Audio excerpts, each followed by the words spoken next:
ગોધરાની police ચોકીમાં પાણી ભરાઈ ગયા। ગોધરામાં પ્રી મોન્સૂન કામગીરી સામે સવાલો ઉભા થયા। વરસાદી પાણીનો નિકાલ ન થતા પાણી ભરાયા। વરસાદના કારણે ગોધરા દાહોદ હાઈવે પાસે પાણી ભરાઈ ગયા। પોલીસ ચોકીની અંદર 1-1 ફૂટ સુધીના પાણી ભરાતા પોલીસ કર્મચારીઓ અને આવતા લોકોને મુશ્કેલીનો સામનો કરવો પડ્યો। તો મોડી રાત્રે વરસેલા વરસાદે પંચમહાલ જિલ્લાની અંદર ઠેર ઠેર પાણી ભરાવાની સમસ્યાઓ સામે આવી રહી છે। ત્યારે આપણે વાત કરીએ ગોધરા શહેરના મુખ્ય મથકમાં ગોધરા શહેરમાં પણ ઠેર ઠેર પાણી ભરવાના જે સમસ્યા છે સામે આવી છે। પ્રી મોન્સૂન કામગીરી સામે અનેક સવાલો ઉભા થઈ રહ્યા છે।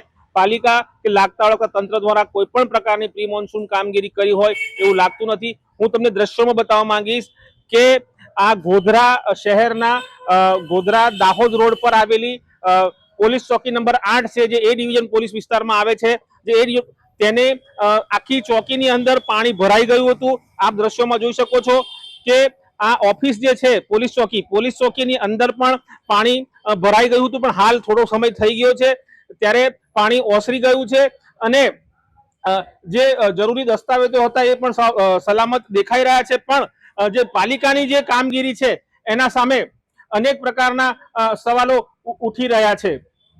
વધુમાં આપને જો જણાવીએ તો ગોધરાના વિવિધ વિસ્તારની અંદર પ્રજા તો હેરાન થઈ રહી છે, પણ હવે પોલીસ પણ આ પાલિકાના પાપે હેરાન થઈ રહી છે। કંદર પંડ્યા, એબીપી અસ્મિતા, પંચમહાલ, ગોધરા।